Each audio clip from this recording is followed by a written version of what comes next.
Swayam Prabha. Digital India. Educated India.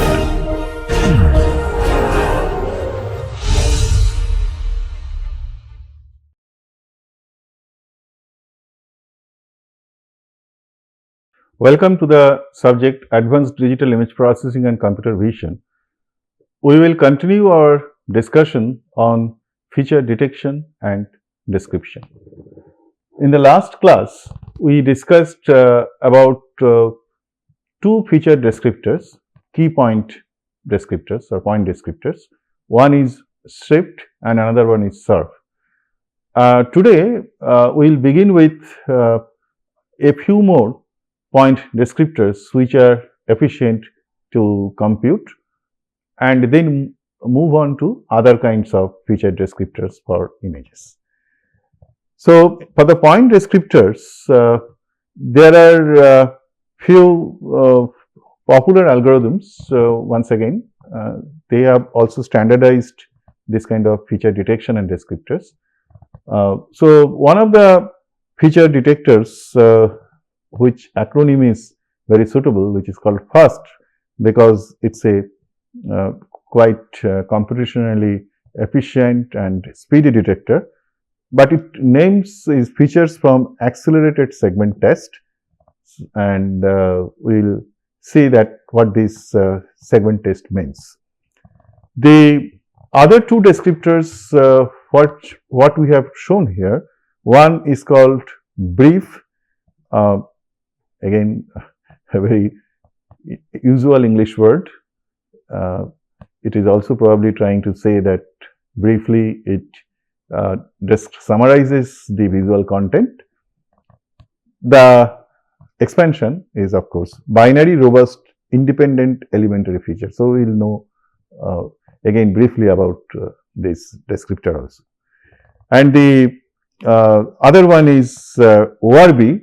It combines the detection and description, both. That means it uses first and also it uses brief, but it makes it more transformation invariant. So, we will quickly go through these three different techniques for detection and descriptors. So, let us first come to the technique of first. So, the principle here is that now there is a test called 12-point test.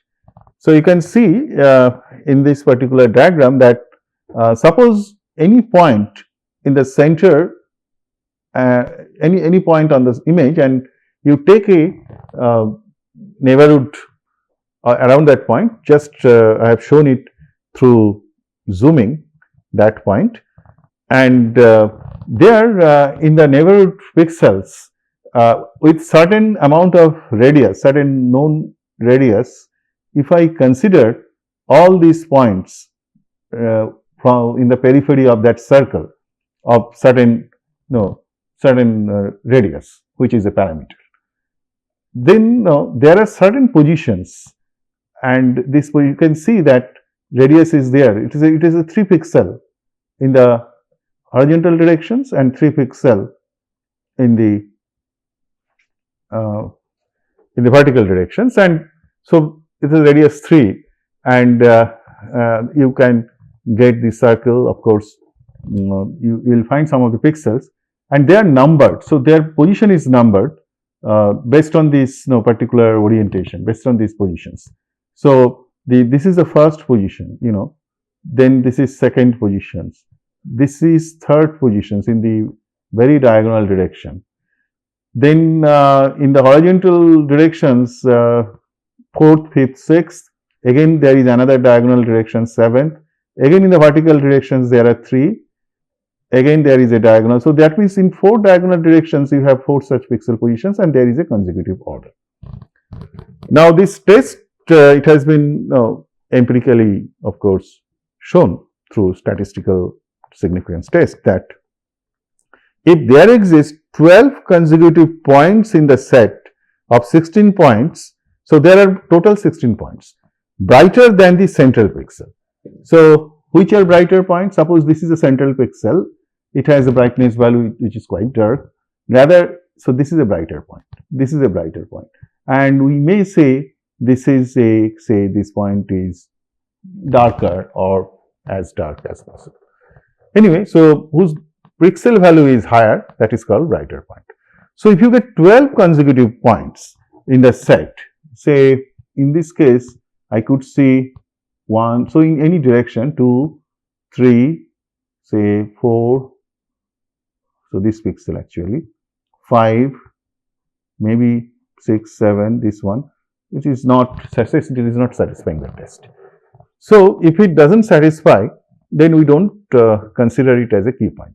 But if it satisfies, if there is any arrangement in this order, there is a 12 consecutive points which are brighter, then we call it a key point. So this is what is the principle for fast.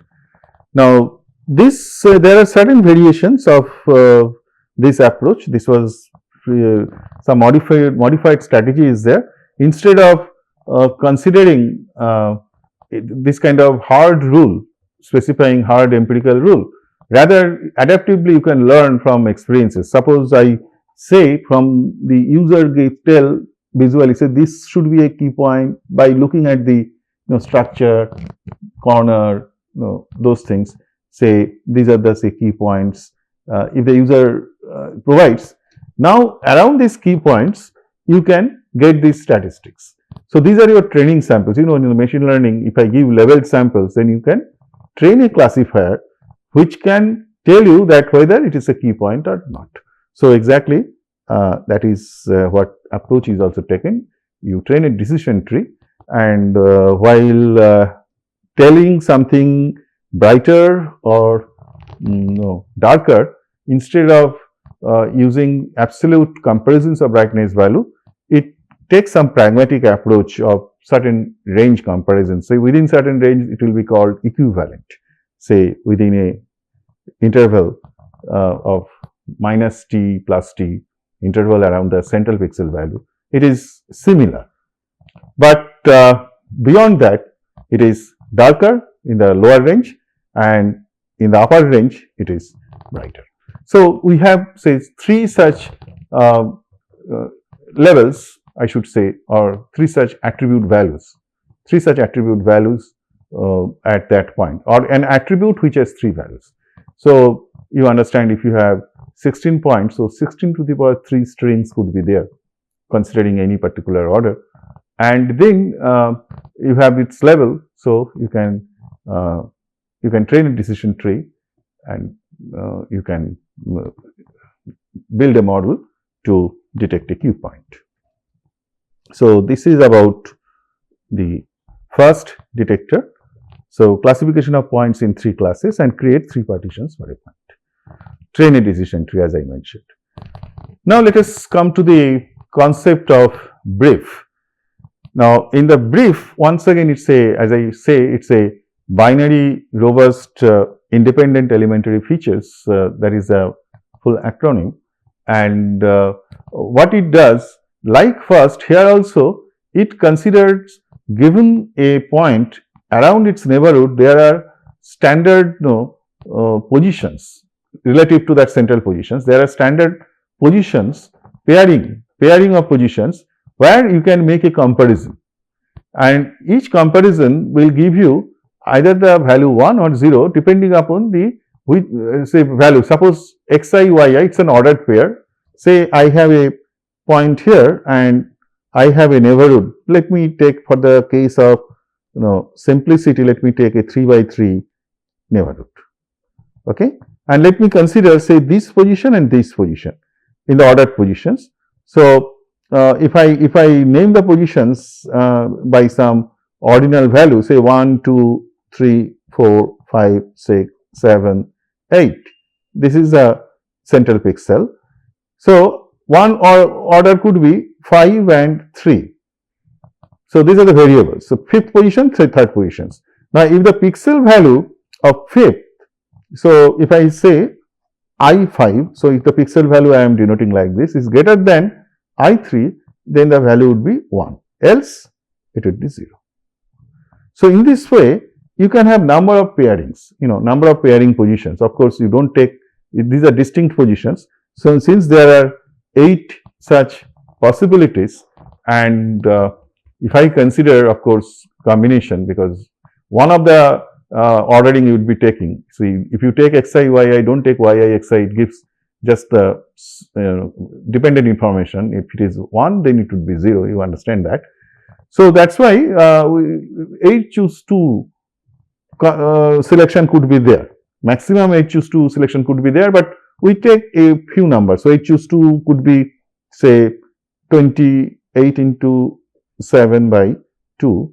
So it is, say, the number is say 28, right? So you can choose 28 pairs. So, but instead of 28 pairs, let me choose, say, for example, 15 pairs. Like this is one, I can choose also another position, say 1, 2, like that. Like say 15, any subset. And then I have a binary string. I have a binary string, and depending upon also the sequence, which is also fixed, I will get the values, say 1, 0, 0, 1, some typically 15 bits. Each one will convey this information. Now, this is the descriptor. This is what is the binary descriptor, and this is what is used to describe the neighborhood arrangement of an key point. So this is what is I will be summarizing once again. So we perform the Boolean test, as I mentioned. If the pixel value, which is shown as p of x, it's basically pixel value is denoted here, is less than py, it is 1, otherwise. So it is just the opposite. If it is less, then it is 1, and otherwise 0. And then if there are nd pairs, so you have nd dimensional binary string, as I mentioned, and you can convert them into a number once again, because you can consider unsigned integer representations, and you just get the corresponding value. So finally, as you can see, that each key point can be attributed by a simple value, and that describes its neighborhood statistics. Okay. So, and typical values of this NJ is 128, 256, 512, which means now you have larger neighborhoods. So, with 3 cross 3 maximum 28 pairs are possible, but no, if you have larger neighborhoods, say 7 cross 7, which means 49 choose 2. So, it would be quite a large value, and a subset of it you can choose it. Now, that was first. And then I have given one descriptor. First is a detector and brief is a descriptor. Now, you can, but you have seen already that I have not handled scale, neither I have handled orientation. So, given a point, it is already the image, the way it is given, you are just considering it.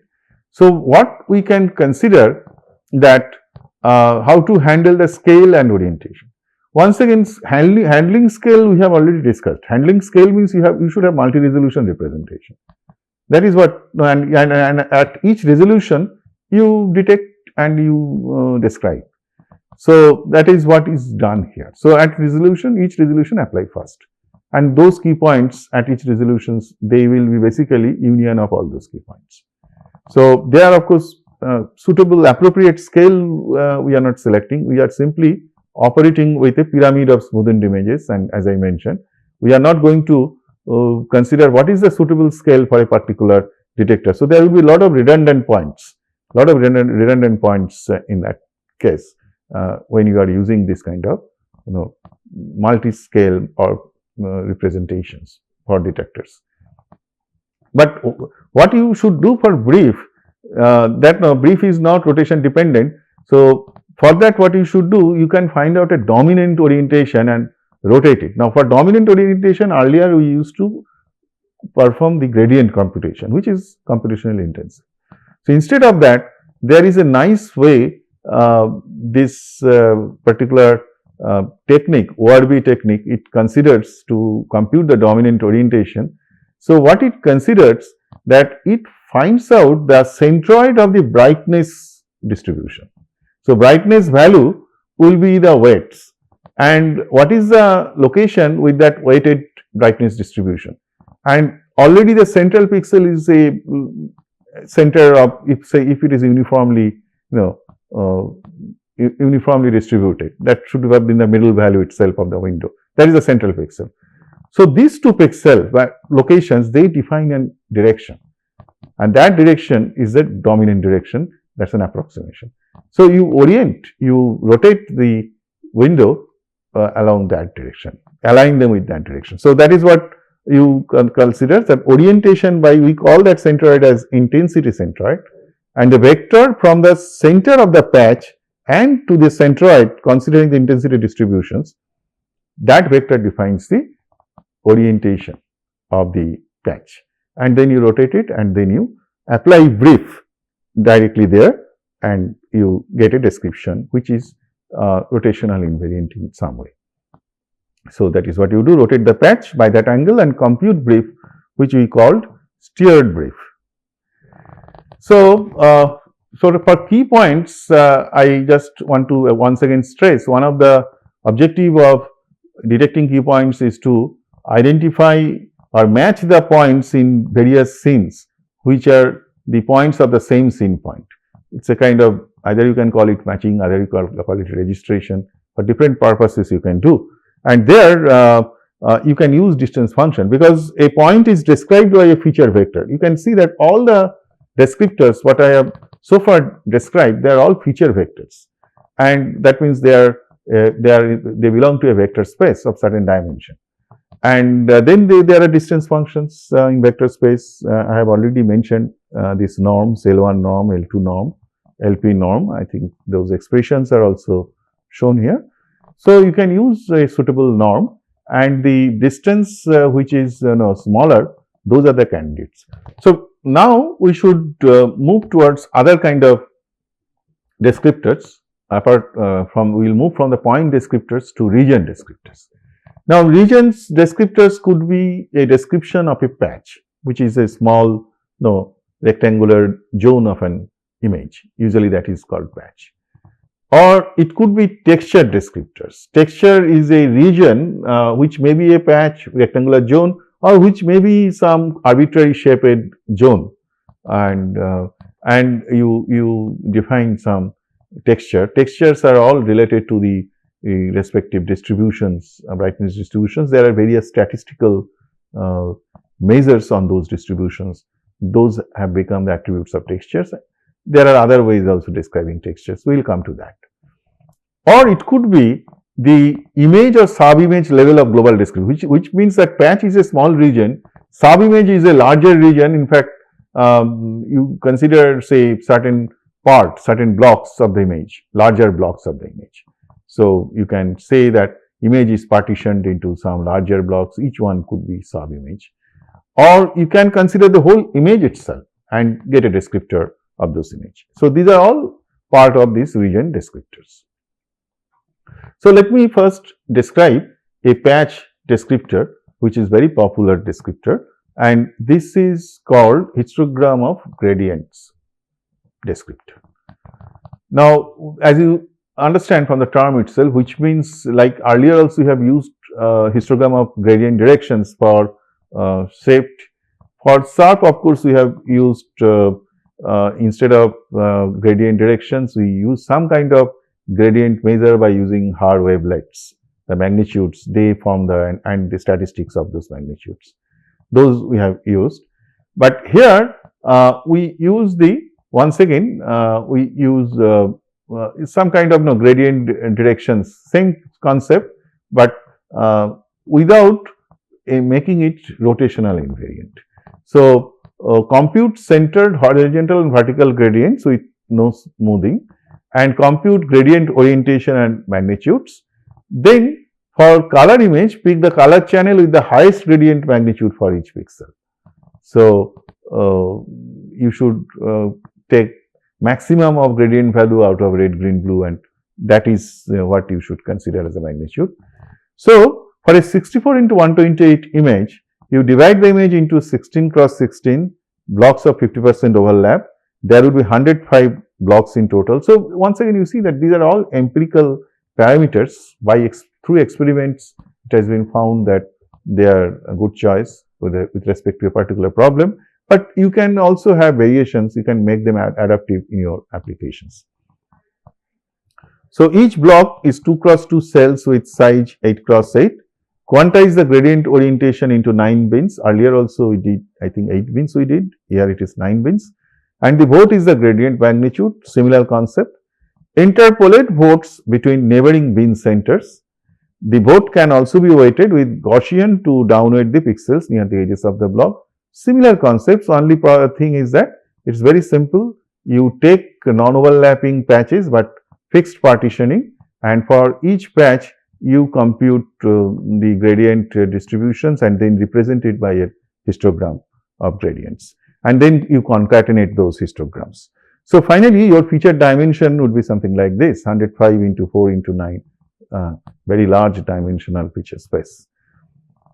So some of the applications of this kind of descriptors which is found, typical examples could be pedestrian detection. That means you have the scene of an I should say the road scene where there are cars, there are pedestrians, there are other objects. So how to detect pedestrians out of those objects? Now this has been considered. So you take patches and overlapping patches, and you train some. So you find those feature detectors, and then you label them visually. So it's a supervised learning process. You can make it, and then you can, as I said, you can train classifier by using different kinds of classification scheme, and you can label an unknown patch using its descriptor. Character recognition also in the same way. You can do character recognition of a text for document processing. So for pedestrian detection, I have just mentioned one such computational blocks from this particular paper, how they have done. So you see that you do some pre-processing and then you compute the gradients, because gradient computation is one time for the whole image, and then in the corresponding weighted vote into spatial orientation cells, then normalize the overlapping spatial blocks and use the linear SVM. So the details could be there in the paper, and you can read this paper.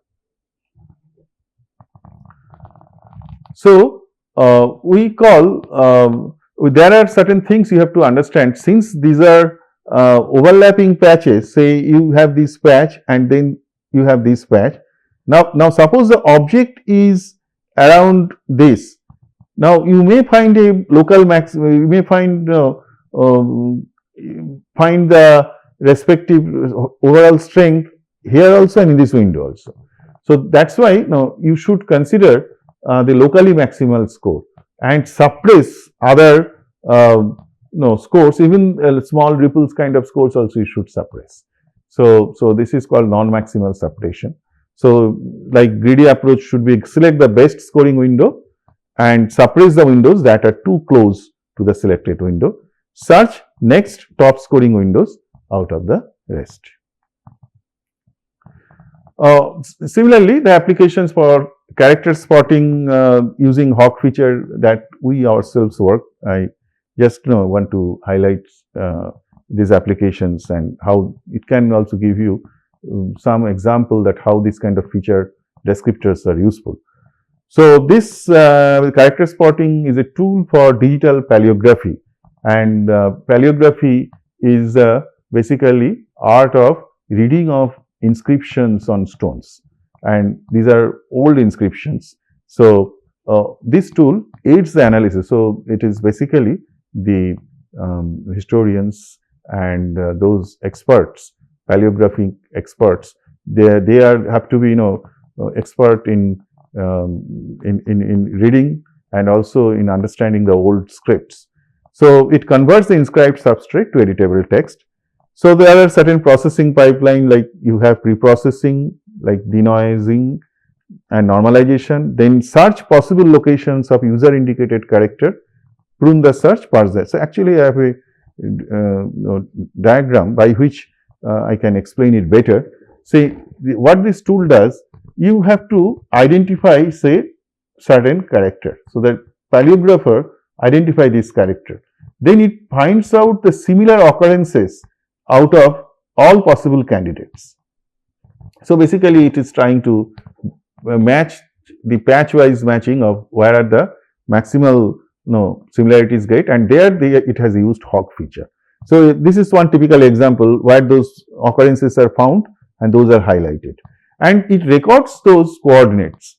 So finally, since this kind of images are very difficult to read and they could be cluttered, so this kind of spotting would help the paleographer, and process could automate also generation of clean text by using the knowledge ontology or knowledge representation of characters using Unicodes and the other technologies. So, so far I have described about the patch descriptors. So, let me move to another kind of description which is called texture descriptor. Now, texture, once again, it is describing a region, and the way you define a texture, it's a spatial arrangement of the colors or intensities in an image.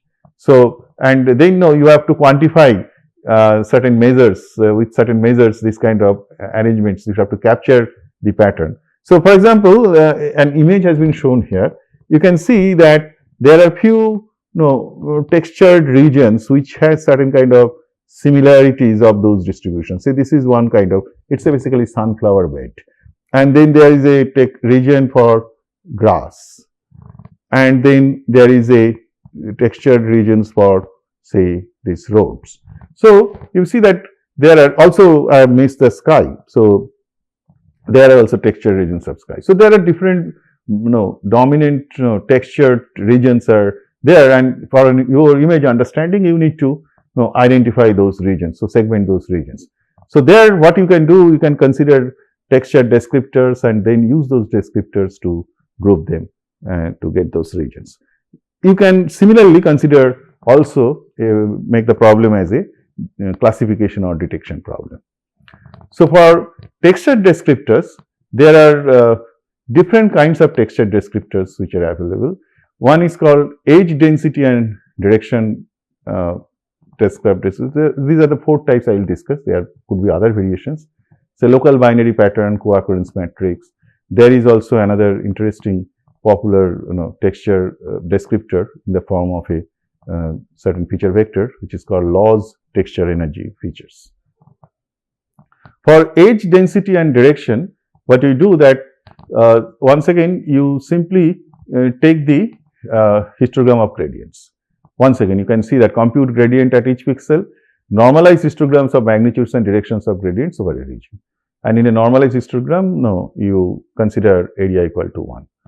So this is what you represent. You have the normalized histogram of magnitudes, similarly normalized histograms of directions, and then concatenate them, and the number of bins in histograms usually kept small, for example 10, and you can use L1 norm between feature vectors as a distance measure. So this is one kind of texture descriptors. Local binary pattern is another popular texture descriptor. It is something like brief descriptors, but here the pairing is very simple. Every pixel is paired with the central pixel. So you compare the value with respect to central pixel.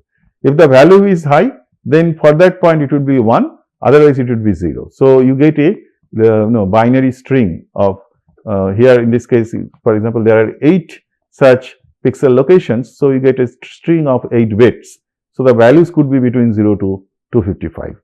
Now, one of the property is that it is invariant to illumination and contrast, but not definitely rotation, as you can see.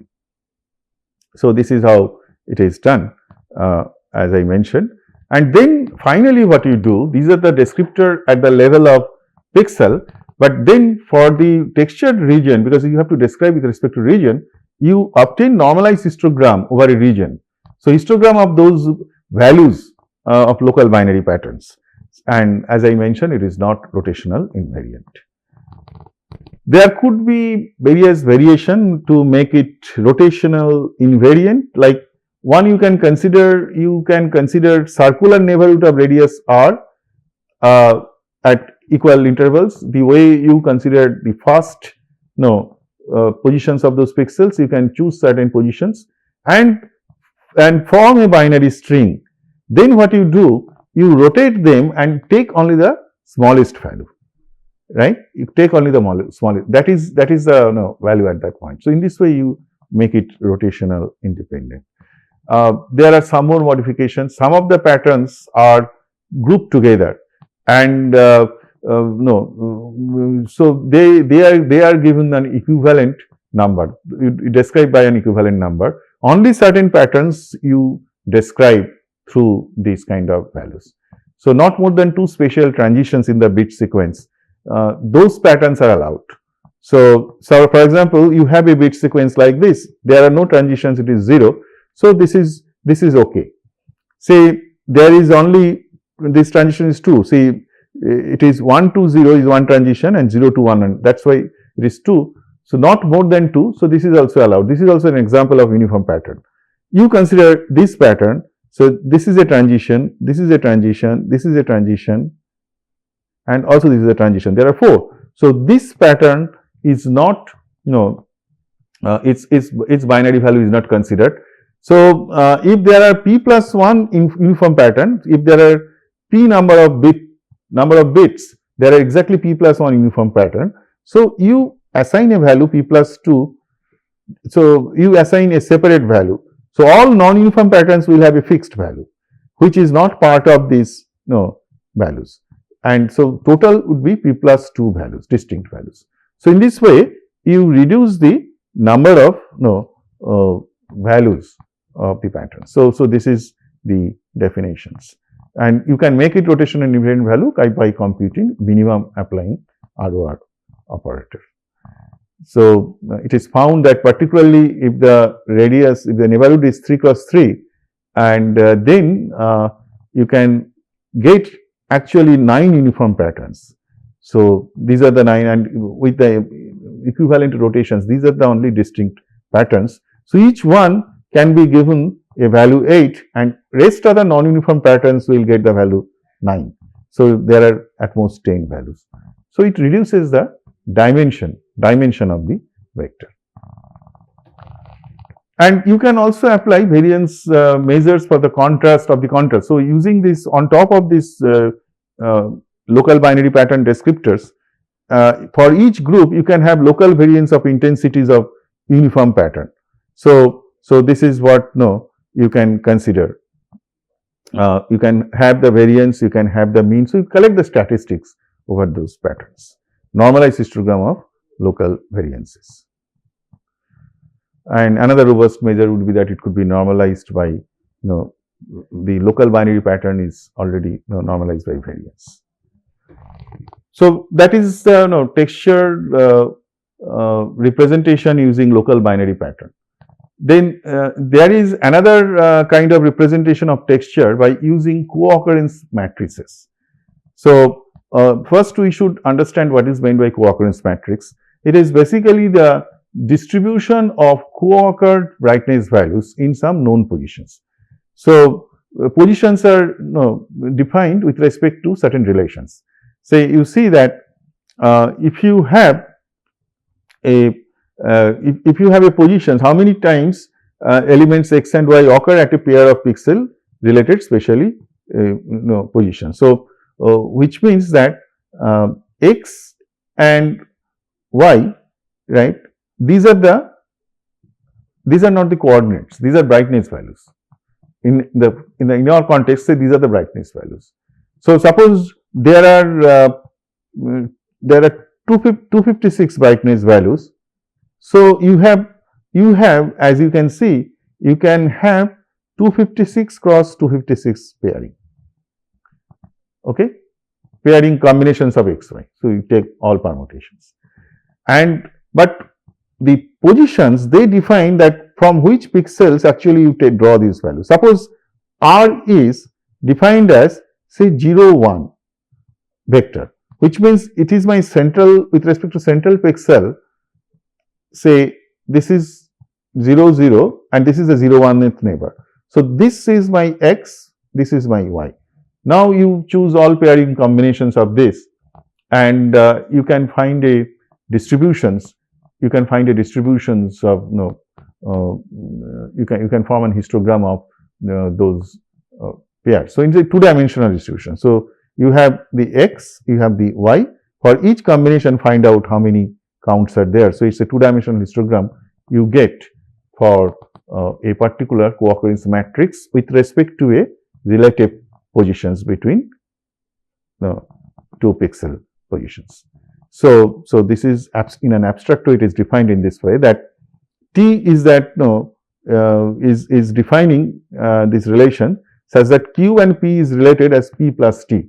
So, in this case, T value of T is 0, 1 to show that if this position is say x, I would use ij, then this position should be 0, I plus 0 is I and j plus 1.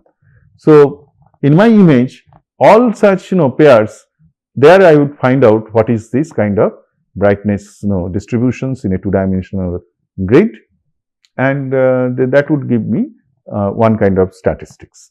Now, we will be basically considering some statistics out of this distribution. Its distribution is not giving me the feature, rather it's measure. So, suppose the variances of distribution, mean of these distributions, those are the quantities, those will be used for describing features.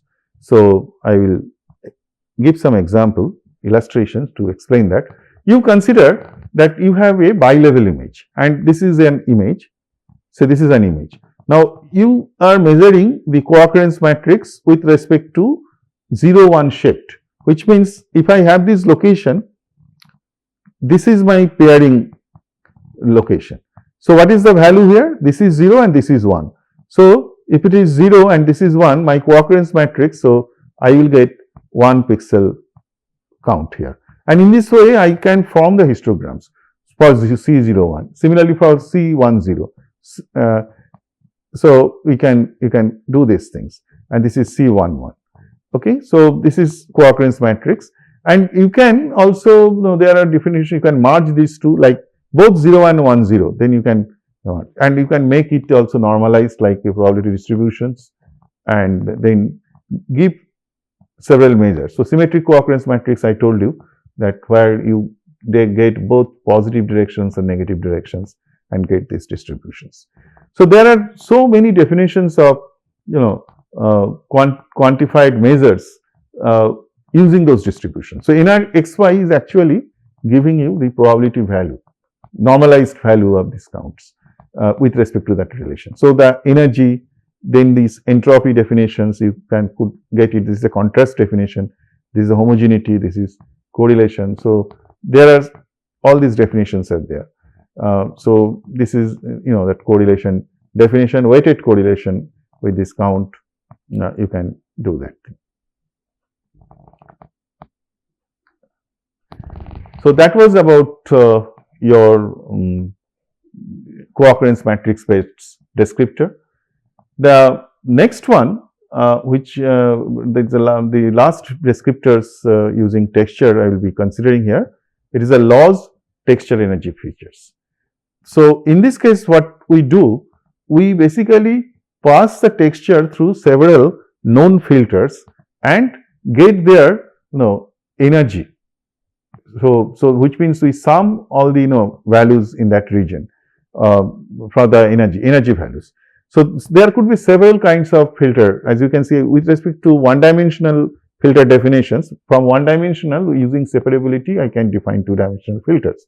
So, you can see that one dimensional filter is the impulse response. You can see the nature, it is basically doing some kind of averaging. I can make it normalized, I can make it weighted average. Now, this filter you can guess that you are subtracting from this part to this part. So, it is a kind of edge. Here actually you are doing double derivative operations, it is spot. Here you can see that you are detecting patterns. If you take the inner product, you are detecting wavy patterns. So, it is detecting ripple. So, in texture different kind of structures it is capturing informations. So, you consider a 5 cross 5. So, this length is 5 and you can define a two-dimensional filter by taking the outer product. That means, this is column vector E5 and this is a row vector, and if I multiply, then you get 5 cross 5 filter, and this is the example. This is how, say this is E5, so this is column vector, and this is R5, so this is row vector, and if you multiply, you will get a 5 cross 5 filter, and you are computing with marks, so you have to perform convolution. So loss texture energy features, what it does, it computes the texture energy. 16 such masks are possible with this pairing, because some of the pairs would be symmetric. So combine a few pairs to make 9 masks. So these are the suggested pairing of filters, and you get 9 masks. So take average of responses of 2 masks in these cases, and there too you are getting already responses. So finally, since you have filters from 9 masks, so for a region, the textures, they would give 9 energy feature. So this is the pipeline that you subtract local average at each pixel, convolve with 16 masks, then compute energy map for each channel, combine a few symmetric pairs of 9 channels as you see, and finally it is 9-dimensional feature space. So loss texture energy will give you 9-dimensional feature space, and you can use it for various purposes. As I mentioned, you can do clustering to get the segments, or if you have the labeled classes, then you can do classification. Use 15 cross 15 window here, and energy means sum of absolute values in a 15 cross 15 window. I have already described what are those patches. Some of the uses of texture descriptors would be detection of object patches represented by textured patterns, segmentation of images, classification or matching, like generates a library of label feature descriptors and detection of classes or class labels, matching to the nearest texture descriptors that could be. So next we will move to the image descriptor, image and object descriptors. Now, one of the very popular concept of image descriptor, it draws the idea from natural language processing, where for a document processing, I should say, not natural language, it's document retrieval. Yeah. So there, what they do, say in a document, which is basically is not the image. Document is basically textual document. So in a textual document, it consists of several words. Suppose I am writing, say, I am a human being. Now I have these words, I am a human, say, being. Now each word is a feature dimension for me. So given a document, I will have a dictionary, I will build up a dictionary. If I give you set of documents, I will build up a dictionary of distinct words. Now sometimes I can make some words equivalent. For example, being and be could be made equivalent. I can delete, I can eliminate some of the words which are very common and which is not very much useful in describing the content of the document. For example, this may be deleted, articles may be deleted.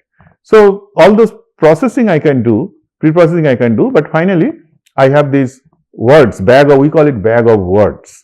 And then what we do, we form an histogram of bag of words. So I count for a document, given a document, with respect to my bag of words, I found how many times this word, say I, so this is my axis, say am, how many times I has occurred, how many times am has occurred, like this. And in any arbitrary order, but there has to be some kind of, when you represent, you have to follow that order. So it's a large feature dimension, as you can understand. But that gives you the representation of this document. That is the feature vector. And Euclidean distance is not a good measure, because in high dimension, Euclidean distance fails mostly for capturing similarity. So there are measures of cosine similarity, those distances are measured.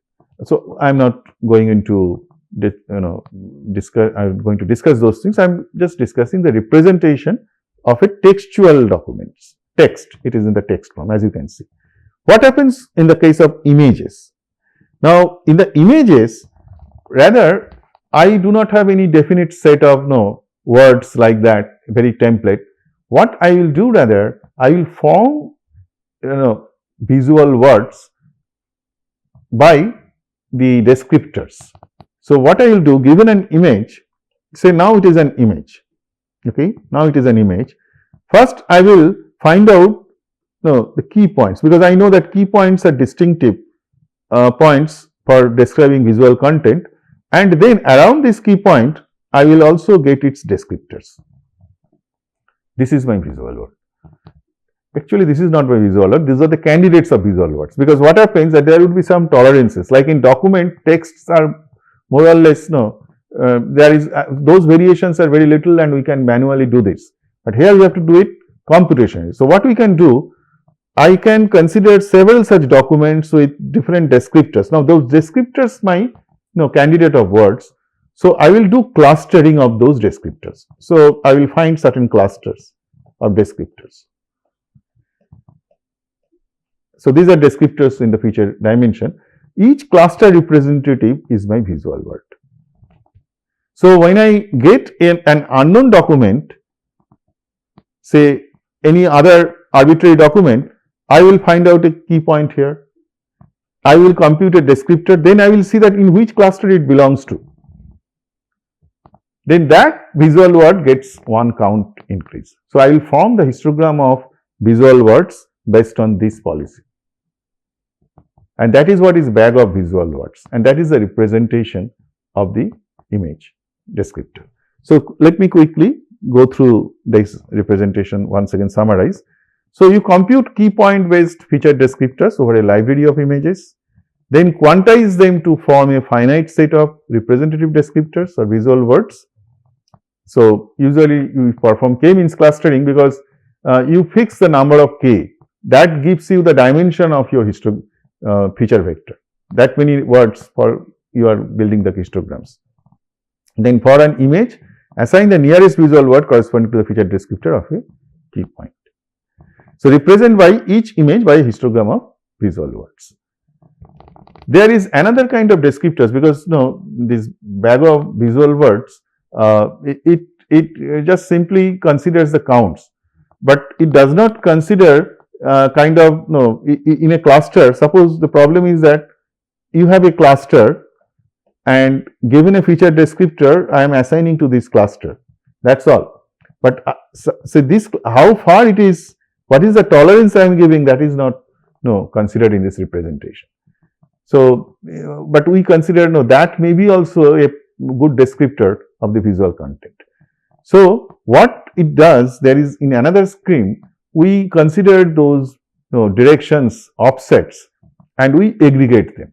So for each center, after assigning to a cluster, we find out what is this tolerance. So when we have a document, so all such key points which are assigned to the same cluster will aggregate these vectors, and that becomes one of the descriptor with respect to that cluster. Instead of counts, we take rather these descriptors, and we concatenate all these vectors, and we form a which is called vector of locally aggregated descriptors. It requires less number of because you are performing certain details. So instead of large number of visual words, you can handle small number of visual words, and effectively you can make the length of your feature vector smaller. So these are certain advantage in this regard. So this is what it does. You can form the codebook of visual words as in bag of visual word representation, what I explained, like this, and then each local descriptor X in an image is associated to one of these visual words. Then accumulate the differences. So this is the differences, means this is a vector you are assigning. So this Vi is a representative of Ci. So in the bag of visual words, you consider how many number of occurrences of words in that cluster. In this case, you just get this aggregated vector. So you just concatenate them and then normalize them, and you can form then vector of locally aggregated descriptors. So you can note that dimension should be k into d. D is the dimension of feature descriptors, k is the number of visual words. So, I will just illustrate one of the application of global image descriptor. One of the area where it is very much applied is content based image retrieval. You must have seen various image searches using search engine like Bing, Google and others, where you give a query like an image and it returns you similar images from your various repositories. So, this task is called content based image retrieval.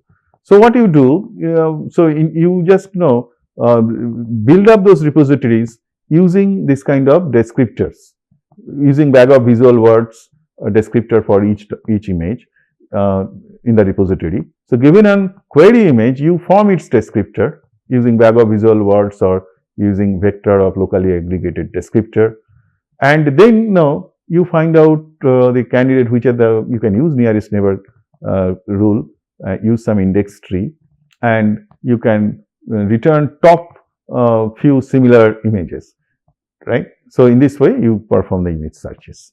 So, image search based on visual content. So, one example this system our group has implemented, it was a system for searching heritage images, particularly with respect to Indian context.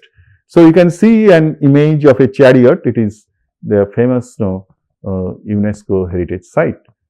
This is the site in Hampi, and this chariot is in the temple of Vittala temple. And in our database, we have several images of different sites, different monuments.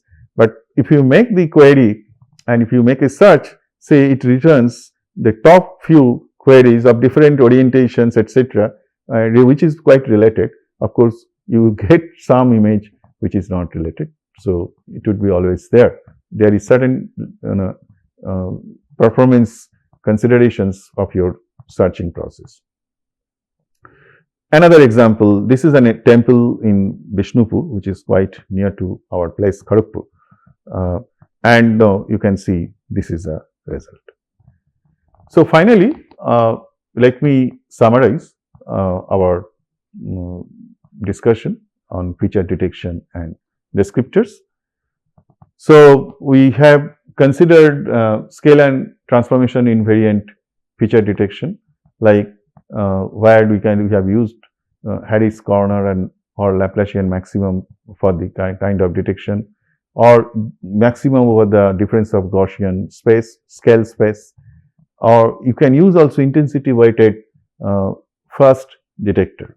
So, these are few examples of detectors, point detectors which we discussed in our in this particular topic.